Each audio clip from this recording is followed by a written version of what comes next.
ce qui concerne le scénario original du film, il devait y avoir un orage dehors, de la pluie, des éclairs. Et c'est pour ça que on a tourné le film de manière chronologique, en tournant à partir du moment de la chorégraphie du début. Et le dernier jour de tournage, c'était l'épilogue. Mais au bout de 3 jours de tournage, on avait tourné en février de l'année dernière, de 2018. Et au bout de 3 jours de tournage, il y a eu une tempête de neige à Paris qui a duré moins de 48 heures. Mais, par exemple, il y a une nuit, il a neigé.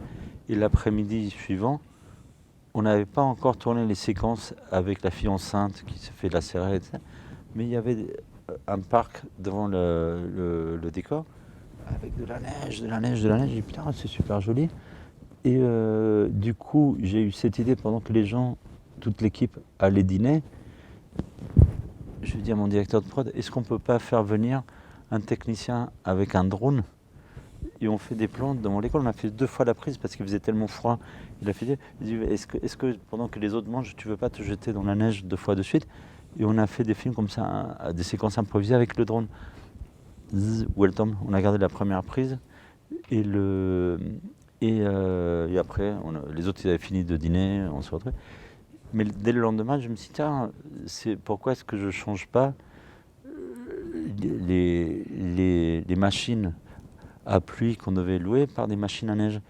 Et 4 jours plus tard, à un moment, la porte s'ouvre et tu vois la neige qui arrive, c'est des machines à neige. Et même le garçon que tu vois éclater par la neige, c'est pas la neige, c'est du sel. Tu vois, on lui a demandé, tu fais le mort avec le sel. Mais j'ai remplacé en cours de route l'idée d'une tempête par de la neige. Et ce que j'aime bien, c'est que la neige, c'est blanc. Et que, par exemple, pour les Japonais, contrairement aux Occidentaux, la mort, c'est pas noir. Tu vois, ce qu'il y a avant la vie, c'est noir, mais ce qu'il y a après la vie, c'est blanc. Et c'est vrai que pour moi, le blanc, pour moi, c'est une image de vide, pas joyeux, mais un vide plus heureux que celui qui précède la vie. Et le blanc, pour moi, c'est l'image de la mort.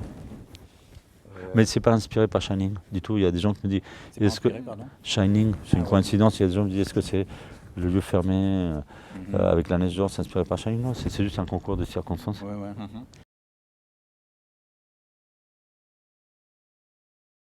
Je savais que l'enfant, je voulais qu'il boive un peu du verre et qu'il devienne plus fou que les autres parce qu'il est tout petit, il pèse 30 kilos, les autres ils pèsent 60, 80, 150 kilos. Et du coup je me dis, s'il y en a un qui boit et qui a de la drogue, bon, même un enfant de cet âge-là, il boit de la sangria et il devient fou. Et je me suis dit, voilà, ça allait rajouter beaucoup de stress à la deuxième partie du film, c'est un enfant qui est drogué ou qui est juste alcoolisé parce qu'on ne sait pas à quel point ils sont. Et l'autre raison pour laquelle, dans le premier scénario qui était assez différent, j'avais prévu un enfant, c'est parce que j'avais vu un film qui s'appelle Rise de David Lachapelle, qui c'est des batailles de crump de danseurs majoritairement noirs à Los Angeles, qui font des combats, c'est comme des transes.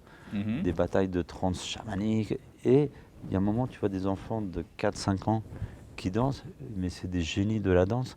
Et c'était la séquence qui m'avait le plus impressionné. Donc je me suis dit, si je fais un film avec des danseurs, j'aimerais trouver des enfants, ou au moins un enfant qui danse de manière très psychotique. Et on a cherché parmi les écoles de danse pour enfants, de danse hip-hop, autres. Et voilà, il fallait aussi que l'enfant ressemble à la personne à laquelle il jouait, sa mère. Mais on l'a trouvé lui. Il était très drôle. Et après, il était sur le tournage. Il était sur le tournage que 3 jours parce qu'on n'avait pas retourné plus de 3 jours qu'avec lui. Mais il mettait une super bonne ambiance, bien sûr. Après, ce qui est bizarre avec les enfants, c'est qu'on ne se projette pas sur eux en tant que père ou mère potentiel. C'est surtout qu'on a tous été enfants.